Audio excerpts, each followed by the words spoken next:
How many of you are prepared for an incident like this? Get my new book, Sheep No More, The Art of Awareness and Attack Survival, and I will teach you to think like an attacker so you can truly defend yourself. Don't just react, act. Available for pre-order now on Amazon and Barnes & Noble. Get my new book, Sheep No More. Get it. Art of Awareness and Attack Survival, and I will teach you to think like an attacker so you can truly defend yourself. Don't just react, act. Available for pre-order now on Amazon and Barnes & Noble. Get my new Sheep No More. Get it.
My name is Jonathan Gillum.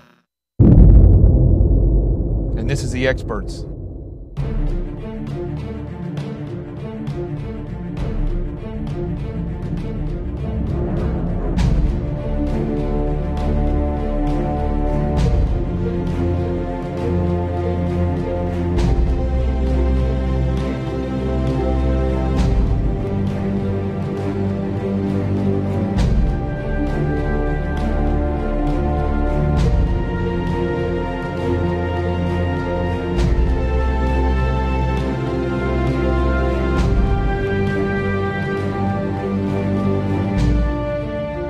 This is Jonathan Gillum, and this is The Experts on Facebook Live, Twitter, and YouTube.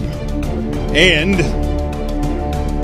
we got a little bit more to talk about tonight than just the FISA the FISA memo.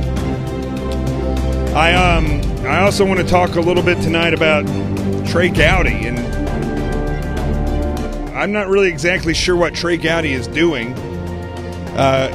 Definitely know that Trey Gowdy is sold out to believe that that he knows what's going on. And Trey Gowdy, I'm sorry to tell you, my friend, but you absolutely do not know what's going on. You may know what you've read, but you're so, and I think this is a problem that we have with people that go to Washington, D.C. for a period of time, is that they get lost in Washington, D.C., and it's the same as when you're in government and you don't realize what's going on around you with the federal government until you get out. Well, it's the opposite for people like Trey Gowdy, so why don't we get started? now.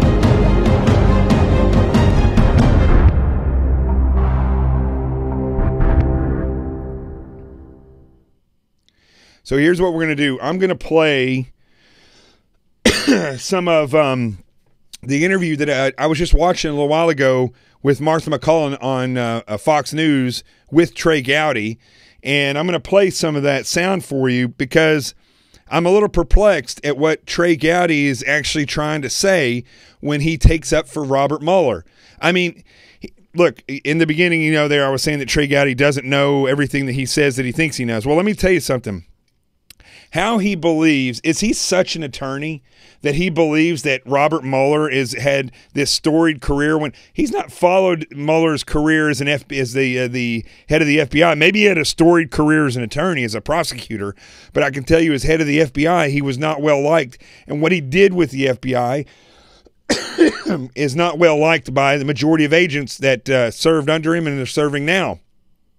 Of course, some of those people came on after Mueller came and left, and so they don't know the difference between the way the FBI was and the way that it is now. So, so somebody says on Twitter that it looks like it's going on and off. If that's the case, sometimes if you get out and come back in, it'll refresh, but sometimes you got to wait until the show is over with. But listen, make sure that you're sharing the show. Our numbers have dropped off tremendously in the past couple of months, and it's not because of the number of people that are watching. I see the same amount of people show up here every night. I went to SHOT Show a week and a half ago where I got the flu, and the unbelievable response that I got from people walking by, they could not believe that the guy from Fox News and CNN that does his own show was there, the guy who fills in for Sean Hannity. They watched this show. Almost every single person that I talked to that knew me from Sean Hannity's radio show also watches this show. So the numbers, you just can't trust these numbers. So with that being said, Trey Gowdy, I want to listen to a little bit of stuff here, and I want you to keep in mind what I said earlier, that when I was in the FBI, I didn't think about it was hard for me to contemplate the reality of how deep things were that were going on in the deep state. I know I didn't like Barack Obama when he came on board. This will subside here in a minute. I remember having a conversation with another agent when Obama came on board, and we were talking about how if you were going to take over the country, the best way to do it was from the inside, not trying to come and take it over through a force with guns and stuff. So that absolutely came to fruition. But we still didn't understand the reality of what was happening. We didn't fully understand the extent of. We knew that we didn't agree with the majority of stuff that Robert Mueller and the upper head shed at the Bureau and the DOJ were doing, the way they did it, the way they used our intel and systematically changed the FBI into an intel gathering agency from a law enforcement entity into an intelligence gathering entity. We couldn't figure out who that was benefiting. So after I got out and reality started to come to me and I started to see exactly what was who changing the Bureau was benefiting, when I actually started to see the politics that were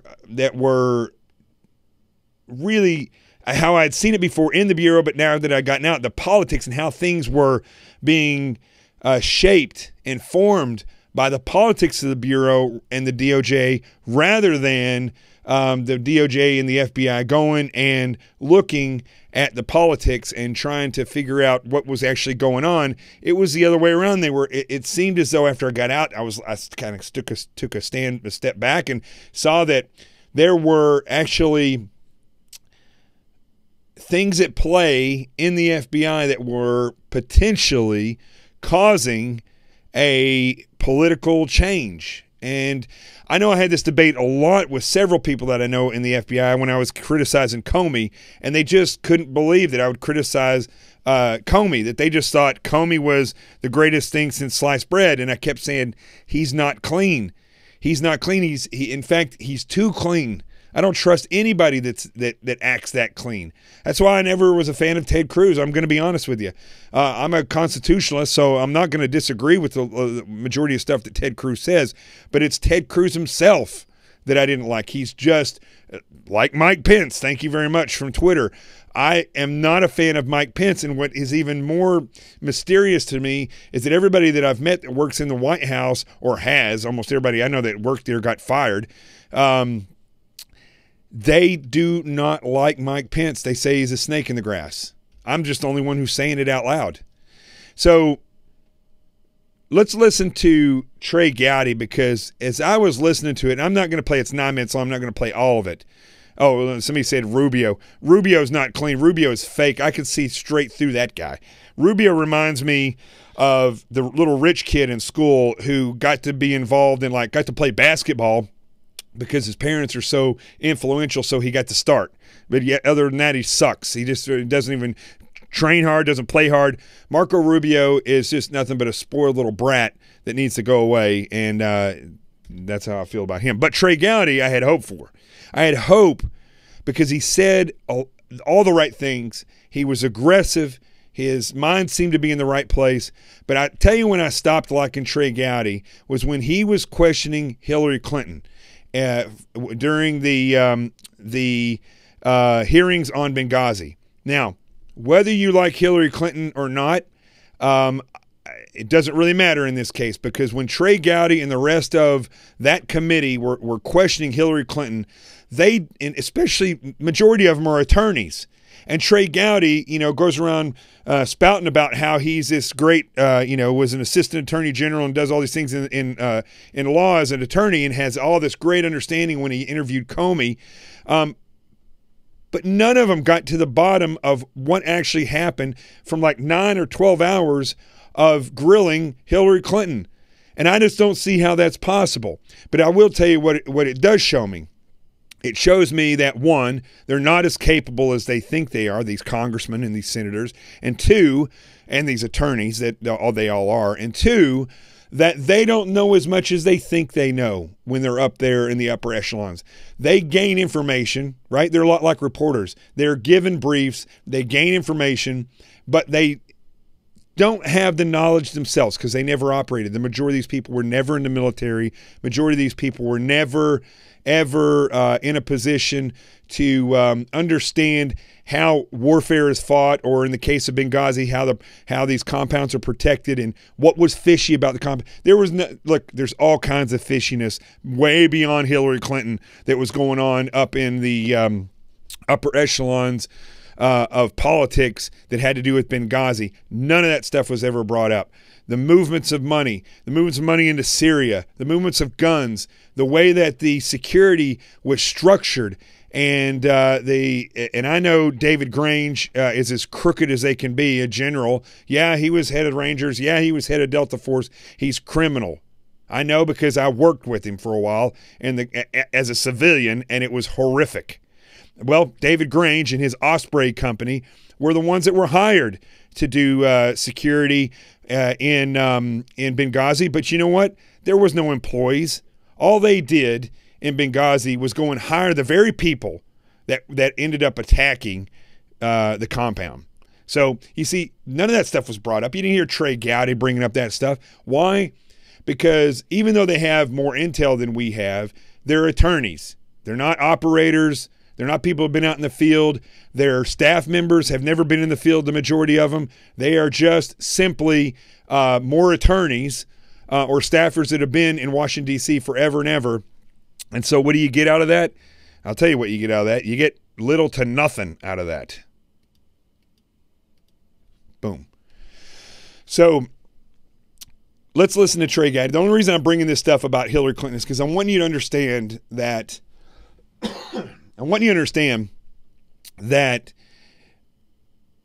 what these people have to say doesn't necessarily mean that they know more than you. It doesn't necessarily mean that the information that they're given, that they understand the reality of what's happened.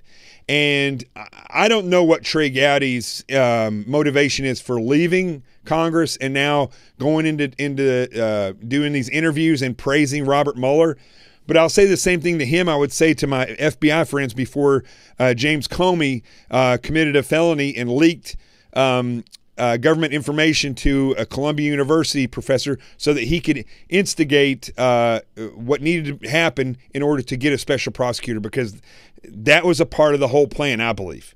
So I used to tell them, James Comey is dirty. James Comey could have had, listen, there's plenty. If you want to talk about clean lives, you want to talk about upstanding people who you don't have a good picture of, how many priests are pedophiles? How many priests have gone out and raped children? All right, so I'm supposed to say that James Comey and Robert Mueller are upstanding, so there's no way that they could ever have done anything. How many serial killers do you see on television that when they interview their neighbors after they get caught, they say, well, I was just a quiet individual, hardworking man. I would never have suspected. You see, the image that people give off and the careers that they have, that does not necessarily add up to what is happening inside of them, what their motivations are, and the actual things that they're doing in secret. You see, that is what you need to realize. That's what you need to remember when you're looking at these different people. And listen, maybe Trey Gowdy's making a completely innocent mistake calling Mueller upstanding and yada, yada, yada. I don't buy that. I don't buy it. How could you be that mistaken with all this stuff floating around? You should at least stop saying it and say, I don't know if Robert Mueller is upstanding. I don't know if James Comey is an upstanding person. Well, I'm going to say the same thing about Trey Gowdy. I don't know if Trey Gowdy is an upstanding person. So let's listen to what Trey Gowdy was saying here. This is with Martha McCullen. It was on her, I believe. I may be wrong. Let's see which show this was on. I think the Democrats are politically smart enough to put things in the memo that require either the Bureau or the Department of Justice to say it needs to be redacted. Therefore, it creates this belief that there's something being hidden from the American people. And I mean, keep in mind, this is the same crowd that voted not to release our memo and voted not to gain a lot of this information over the last 12 months. But unfortunately, we're in an environment where you would include material that you know has to be redacted, and you know responsible people are going to redact it just so that question will be asked. In terms of the rebuttal to your memo about the FISA abuse, you've read it. Yes, ma'am. Does it change anything about your memo, or does it undercut or disprove anything in your memo? It doesn't to me. Keep in mind, whoever gets to go second, it's always better than going first because you know what you're responding to. Our memo was designed as a notice document to the members of the House Intel Committee on our side that those of us who have seen the underlying material have concerns. And ultimately it was voted on to release to the whole House, and now it's public. But in its infancy, it was designed to notify other Republican members of what we had seen. Mm-hmm. Okay, so there's a question I have right there is, if that's what the memo was, and I believe that's what it was, that's how it was written, why is there a need for a rebuttal? I don't understand this rebuttal back and forth if, especially if, you know, the Democrats are going to almost for surely going to write a memo that has trade secrets in it, so they're going to have to redact certain things, which is going to make it look like the president is trying to censor what they're saying. There's no need for a rebuttal. This is not a court of law. They were showing us what they were doing, what was happening. Meanwhile, the FBI has not shot back and said, no, this isn't the case. No, that's not true. And none of that. They've never done any of that. So why is there a need for a rebuttal? These politics, I want to say they don't make any sense, but they do make sense because it's politics.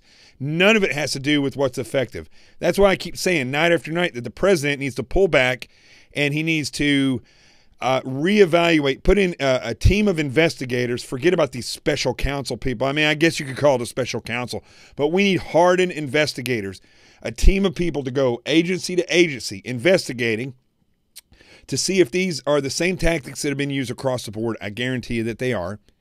To see how these people work together, how they relate to each other, because I guarantee you they do. And then systematically dismantle the way the upper echelon in all these different agencies gain power, how the political appointees are used, and the relationship they have with these senior executive service members. It is where the deep state lies, and then they just lean down and they pick people up like puppets, and they puppeteer them to get them to do their dirty work. That's what they did with Steele. That's what they did with all these people who unmask certain things. They puppeteer who they are. And when they're not producing, then they create the evidence just like they did with the dossier. So let's listen to some more. So Trey Gowdy never, he should have just simply said, why do we need a rebuttal? Why is he making it sound like it's fair is fair? I mean, the Democrat memo does attempt to rebut some of our points, but I think the salient points made by our memo still exist, and they're still true. A little bit of it is also just creating so much dust and cloud that people just give up and say, well, you're saying X and you're saying Y, I'm just going to tune out. That might be a little part of it too. It seems like one of the big bones of contention would be whether or not the dossier was essential to the approval of the FISA surveillance. You have argued that it was essential, that without it, they would never have received the authorization for the warrant from the FISA court. Do they have you said that there's other information about Carter Page. You said there are basically three things. You had the Yahoo News article, the dossier, and other information about Carter Page. Can they argue that that other information was substantial enough for the warrant? I would find that interesting because they didn't make that argument to the judge. If you have enough without the dossier, then why did you include the dossier? If you have enough without the dossier, why did you in your court filing lead with the dossier? Lawyers don't start with their weakest argument, and you certainly don't start with an argument that you don't need to make and should not have made. So the fact that you used the dossier tells me you must have felt like you needed it, or else you would not have included it in your court filing. How did they get 4 rounds of approval for the warrant when it looks like they were coming up with not much at all on Carter Page? So I got to play that again because I'm not really clear on what he's getting at there about this dossier. Why not just say that it is clear that they crafted the dossier and used Steele to do to basically extort the president? I mean, it's not hard to figure out. Look, if you're leaving, why aren't you just doing this, Trey Gowdy? If you're leaving, why don't you go ahead and just say this? Unless you don't believe it. Without the dossier, why did you in your court filing lead with the dossier? Lawyers don't start with their weakest argument, and you certainly don't start with an argument that you don't need to make and should not have made. So the fact that you used the dossier tells me you must have felt like you needed it, or else you would not have included it in your court filing. How did they get 4 rounds of approval for the warrant when it looks like they were coming up with not much at all on Carter Page? You can get a renewal if you have a fact corroborated. That fact could be that X went to Russia, that X sent an email, that X corresponded with someone. I think the threshold for a renewal is that you are gaining some information. How material that information is in the eye of the judge. Exactly. That information is in the eye of the judge. So if the judge is corrupt, which nobody is in the media is really talking about, if the judge was corrupt, then it's not going to be difficult to get your re-up on the application.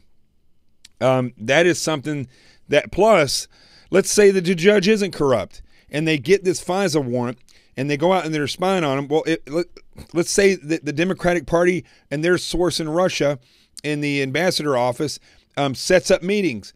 Well, then they can say, well, they had a meeting, so we have to listen in on those meetings, and so they can further demonstrate that there's a need for this this listening device or these overhears when it comes to the American citizen. You see how this works? It's a game, folks. It's a game. Focus is on the initial application because that's what started the renewals. But also, Martha, keep in mind the information that Republicans argue should have been in the initial application also was not in the renewals. The bias of some folks who were investigating the president, The bias of Chris Steele, the fact that he was desperate to do anything to prevent President Trump from winning. That's something that a reasonable tribunal would want to know if you're evaluating a source. Definitely does raise questions about the FISA court, that they didn't scrape beneath the surface and say, why have you included a news article as part of your substantiation here? Doesn't it raise questions about how they're doing their job? I think most judges don't rely on newspaper articles. I think they're smart enough to discount that. I kind of blame the person who included it, if that's all you got. So, I mean, that's almost by definition hearsay is a newspaper article. Look, I rarely miss a chance to blame judges because I used to appear in front of them all the time. I don't blame the judges. I blame the attorneys who are officers of the court. They're not advocates just trying to get a result. You're officers of the court. You have a responsibility to be forthright and honest and candid. And it's not the judge's fault if material information was not provided to him or her. They're trusting that whatever they've been given by the FBI, the Department of Justice, is what they say it is. You do have to aver under oath that the underlying material is true to the best of your knowledge.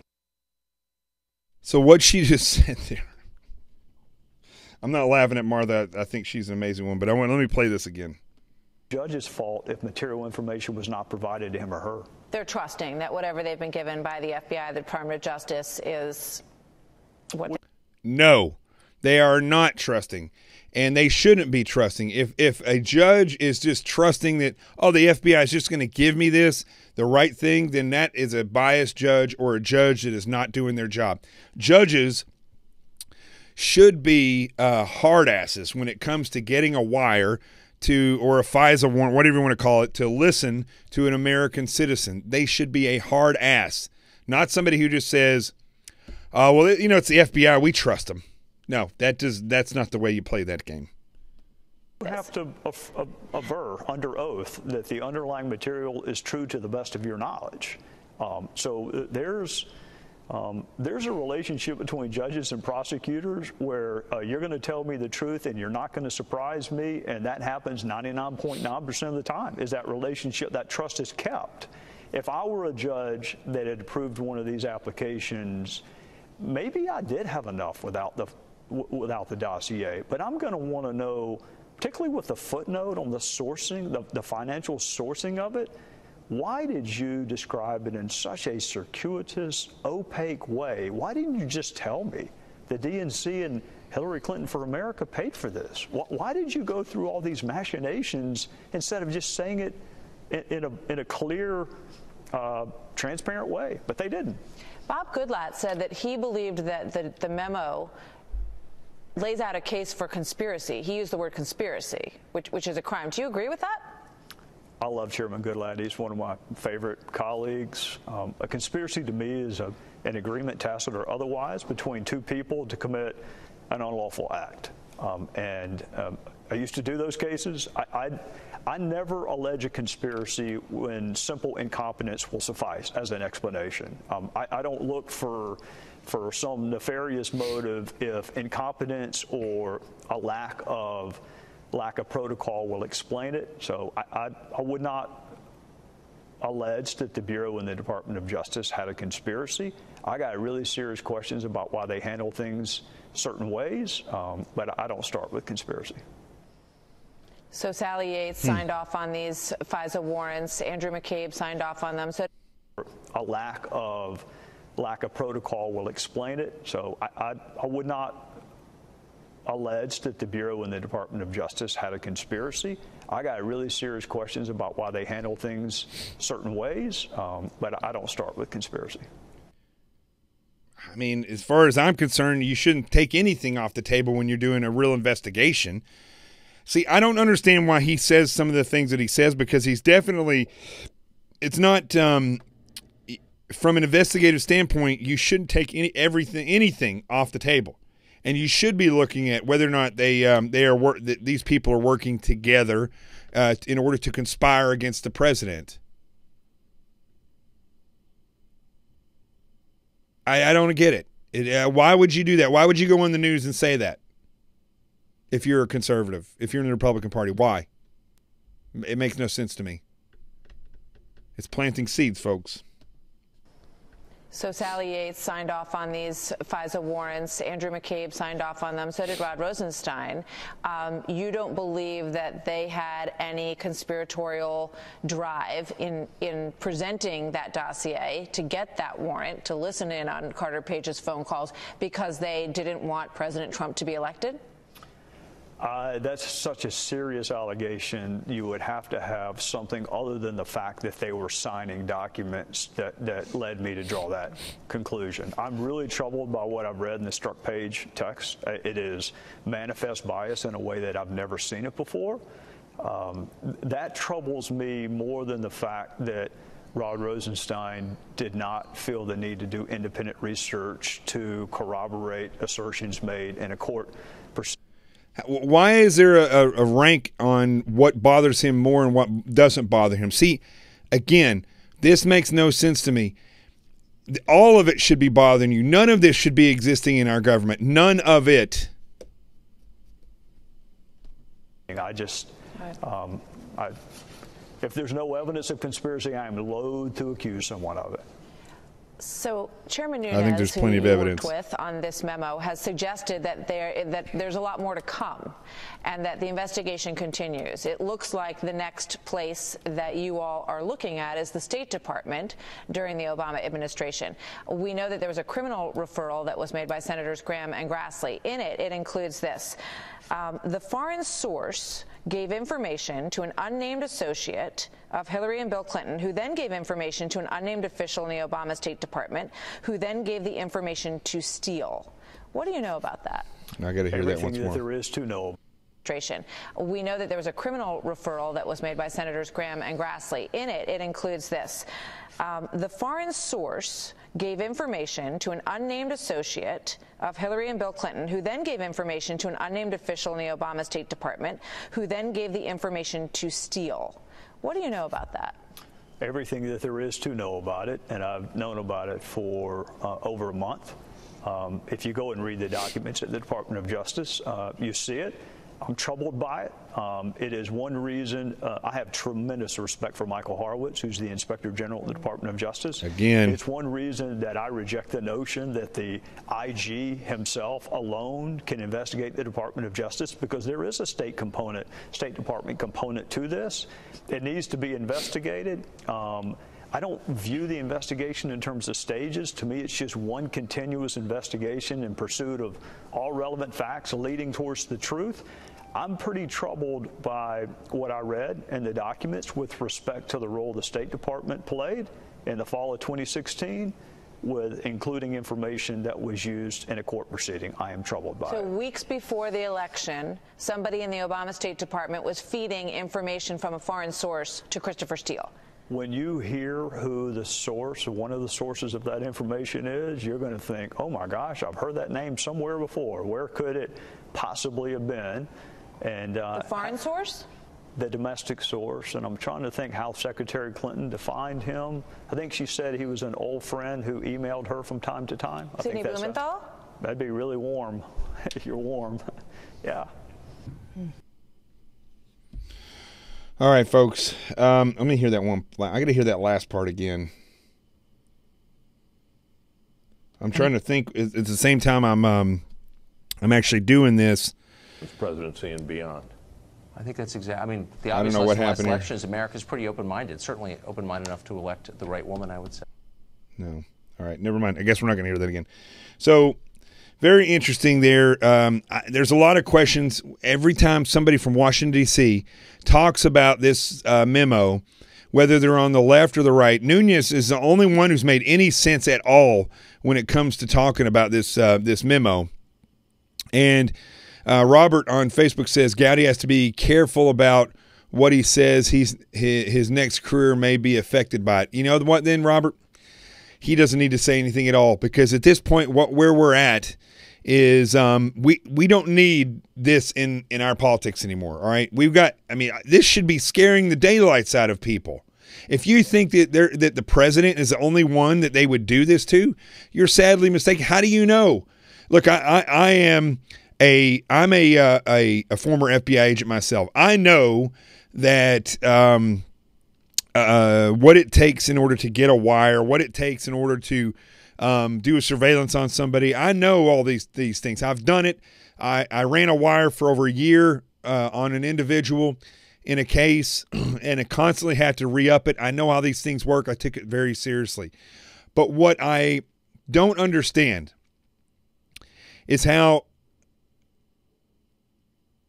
well, let me back up. It's not that I don't understand. What I want the American people to understand is that if the higher-ups in the FBI would do this to somebody running for president, they would do it to you. And it should scare you to death. It shows you how little they care about you. It shows you how little they think about you. And it shows you how little they actually contemplate governing this country when it comes to following the Constitution and constitutional rights. And I'm not talking about your daily agents like I was. I'm talking about these people up at the top. It should scare you to death. Now, why don't we shift gears here a little bit, because I don't want to keep everybody on for too long. I want to shift gears real quick, and I want to go over and talk for a second about Quenton Tarantino and his what I call ethical bottomless pit. Let's go to, it should have been the B block. Let's go to the A block.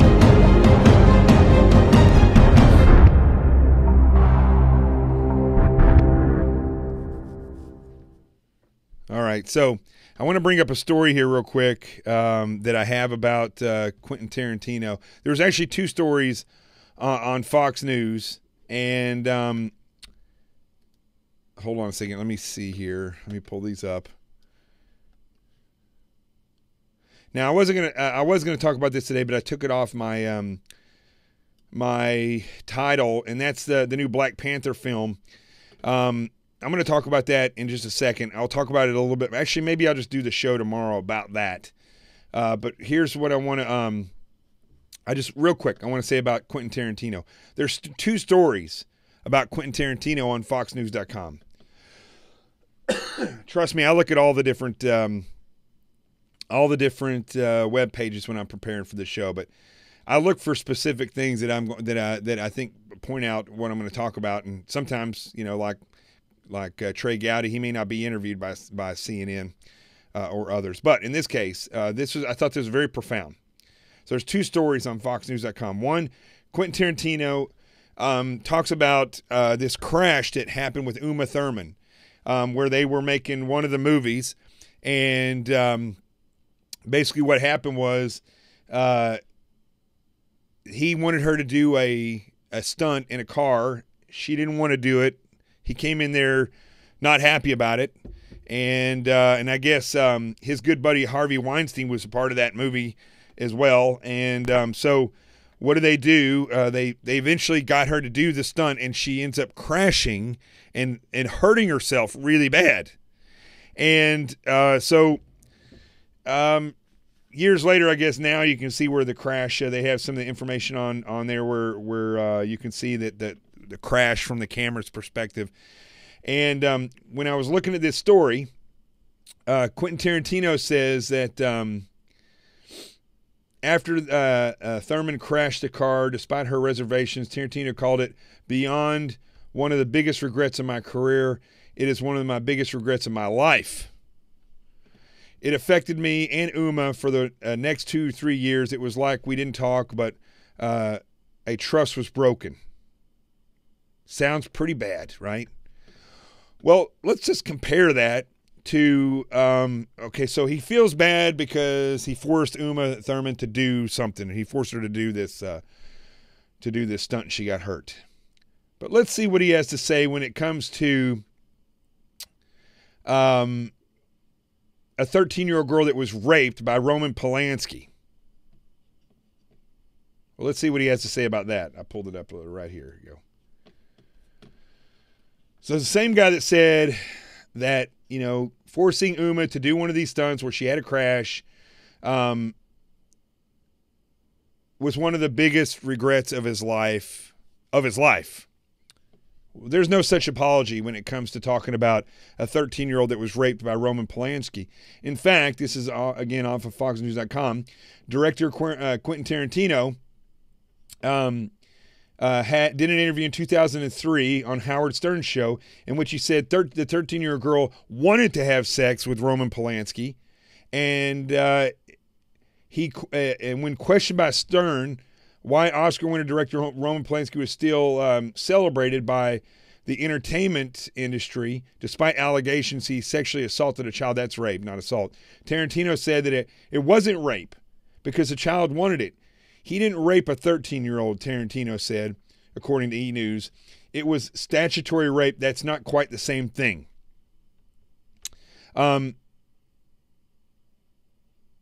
He had sex with a minor. That's not rape. He continued. To me, when you use the word rape, all right, you're talking about violent, throwing them down. It's like one of the most violent crimes in the world. So this is a guy who doesn't think that having sex with a 13-year-old, whether she acts like she wants it or not, is rape. He doesn't feel like having sex with a 13-year-old that regardless of the 13-year-old wants it or not, is a violent crime.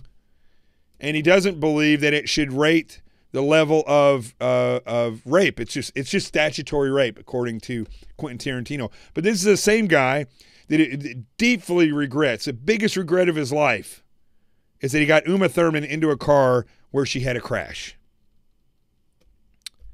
Now that should tell you everything you need to know about Hollyweird and about the morals or the lack thereof that they have out in California.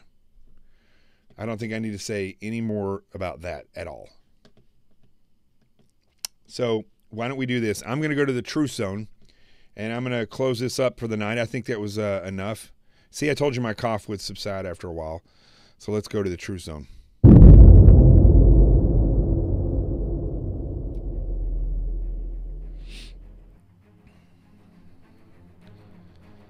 All right, folks. As you can see, my beard is getting nice and full. And also, when it comes to, speaking of full, Congress full of baloney, when even Trey Gowdy on the Republican side, we can't trust what they have to say. I mean, Nunes, I believe that he has done himself a good service in the American people in what he's done in exposing this stuff, but I have to even give him some criticism, and this is the criticism that we should all take into account when we're in a position like they are. When he was asked, did he read the report? This is a big report, I'm sure, in which the memo was based on. Well, he said no. If you're in this position like Nunes, and you're in a position where what you are standing for and what you're presenting to the American people is truth, and it's this important, you should read the memo. And I'm assuming that he has the ability to read the memo because he was definitely briefed on it. What's the point I'm trying to make here, folks, is that if you are in a position like Trey Gowdy or Congressman Nunes or any of these other people up in Washington, D.C., it is imperative that you go the distance, that you go further than the minimal. As we learned in the military, trying to get in the SEAL teams, my first recruiter that I had, all he wanted me to do was the minimums. I don't know where they came up with this, but so nobody was really going into the SEAL teams in the officer corps from officer candidate school at that point, back in '97, to the point where all recruiters would know, because there wasn't a set group of recruiters that were the SEAL motivators. Didn't exist at that point. So my recruiter said, all right, I want you to do the bare minimum, push-ups, sit-ups, and pull-ups. I want you to do them as fast as you can, and those are the scores that we're going to record and we're going to hand in. Well, of course, my packet went nowhere. It didn't even get in the door, because the bare minimums will get you nowhere. I would like to hear Nunes the next time he is interviewed, that he says, yes, I went back and I read that memo. I didn't just, I can't not rest on AIDS handing me something that is a write-up on something that I should have been reading in the first place. If it's a time and effort thing, then he needs to hire somebody to walk around and read it to him in his ear. Whatever it takes. That memo should be burned into his memory. And the same thing with the Democrats are going to write this rebuttal. Otherwise, what happens, folks? I don't look at any of those people any different than I look at Quenton Tarantino, who obviously has no concept of morals, who has no concept of reality beyond his little world. And as we can see, if you don't understand reality beyond your little world, you're no different than these fruitcakes that you can go up and see at Fashion Week every year here in New York City that walk around wearing stuff that homeless people won't wear, but they believe it's chic because they live in a bubble. Well, Washington, D.C. lives in a bubble. Hollywood lives in a bubble. Fight against the bubble. I'm Jonathan Gillum. My little buddy Rico over there is laying down. We're going to go for a walk. This is The Experts. And remember, wherever you see this face, wherever you hear this voice, truth has arrived. I'll see you tomorrow.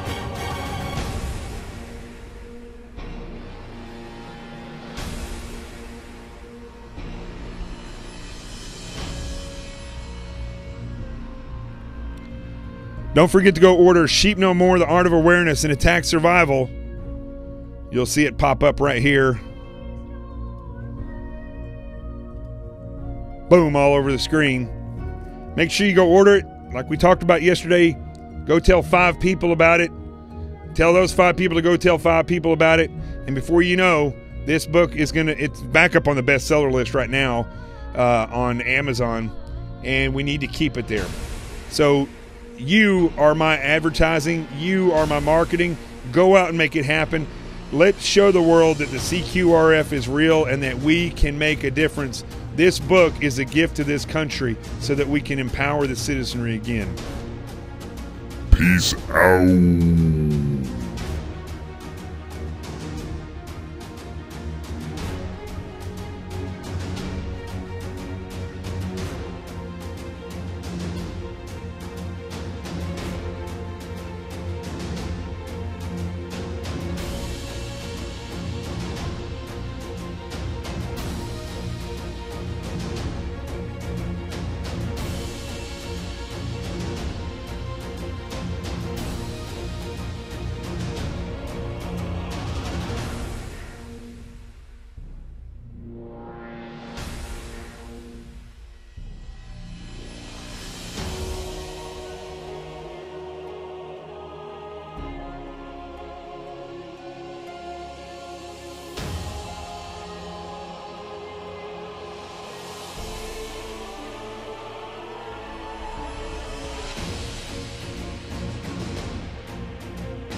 How many of you are prepared for an incident like this?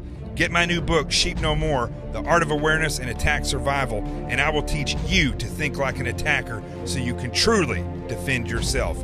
Don't just react, act. Available for pre-order now on Amazon and Barnes & Noble. Sheep No More. Get it.